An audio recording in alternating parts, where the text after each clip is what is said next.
And we cannot have a serious conversation about the demise of Spirit without talking about the obvious main culprit, the president's disastrous and illegal war in Iran. Merger approval depends less on objective considerations and competition factors and more on a company's willingness to curry subjective political and financial favor with the president. The Trump administration antitrust enforcement has already been twisted and corrupted beyond recognition.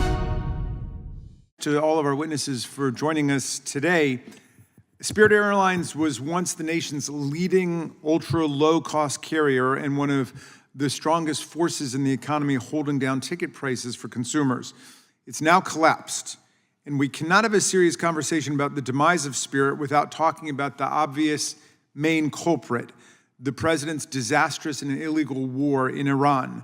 The Iran war has not only cost the lives of 13 American service members and thousands of Iranian civilians, including hundreds of children, it has cost American taxpayers more than $100 billion, and it's cost American consumers more than $60 billion in increased fuel costs alone, which averages to more than $470 per American household.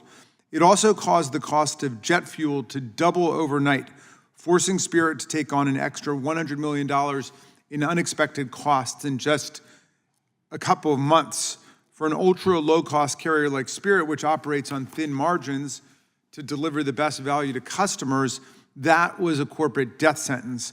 As Spirit Airlines explained in its legal filings, the company went under because, quote, recent geopolitical events have resulted in a massive and sustained increase in fuel prices. But desperate to avoid any mention of Donald Trump's calamitous and historic blunder in Iran, which has split the Republican Party, my colleagues today have decided instead, somewhat comically, to blame overzealous antitrust enforcement. Americans are paying more today for groceries, gasoline, healthcare, housing, utilities, and yes, airfare. At the same time, a vanishingly small number of companies is thriving. Consider the S&P 500, a stock market index of 500 publicly traded U.S. companies. Last month, the Financial Times published an analysis showing that just 5 of those 500 companies, or 1%, accounted for 50% of the growth of the index.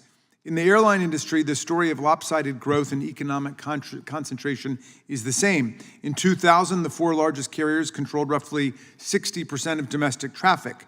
Today, they control about 80%. One merger after another has consolidated the market power of the 4 major airlines: American, Delta, Southwest, and United. The result? Higher prices, lower wages, growing profits. Protecting competition requires regulators willing to say no to corporate consolidation. In 2023, the DOJ blocked JetBlue's attempted acquisition of Spirit. The result? Spirit continued to operate as an ultra-low-cost airline, offering consumers lower prices than competitor airlines and driving down the price of tickets on competitors. Economists called this, quote, the Spirit effect.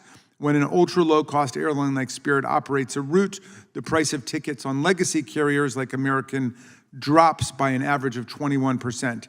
As Judge Young, the Reagan-appointed judge who upheld the DOJ decision to block the Spirit-JetBlue merger, explained, quote, if JetBlue were permitted to gobble up Spirit, at least as proposed, it would eliminate one of the airline industry's few primary competitors that provides unique innovation and price discipline. It would further consolidate an oligopoly by immediately doubling JetBlue's stakeholder size in the industry. Worse yet, the merger would likely incentivize JetBlue further to abandon its roots as a maverick low-cost carrier.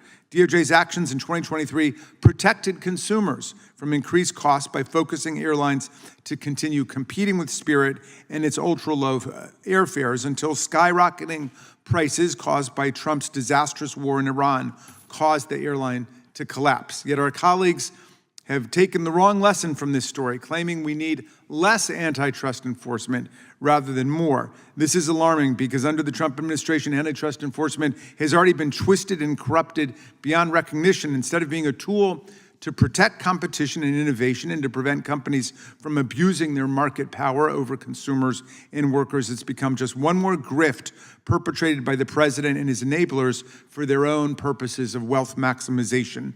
Antitrust practitioners talk about a Trump transaction tax.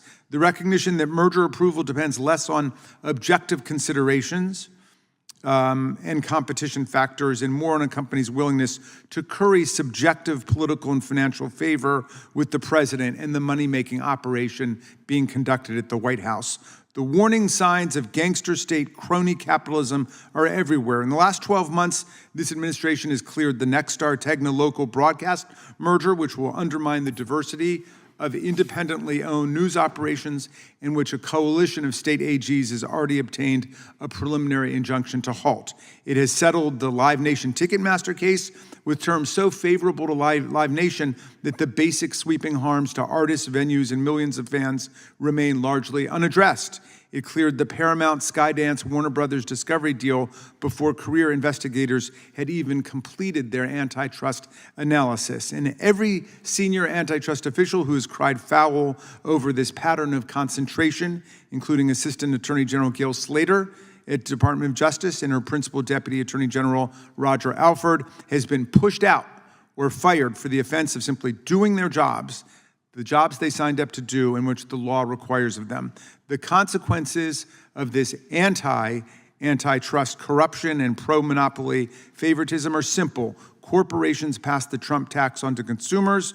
We pay higher prices for fewer choices, less competition, less innovation, more instability. Instead of concocting a cover story for the president, which blames Biden for the disastrous consequences of the Trump tariff and the Trump war in Iran, we should be doing serious oversight of an antitrust enforcement system that has been thoroughly smashed up in this administration. Thank you, Mr. Chairman, and I yield back.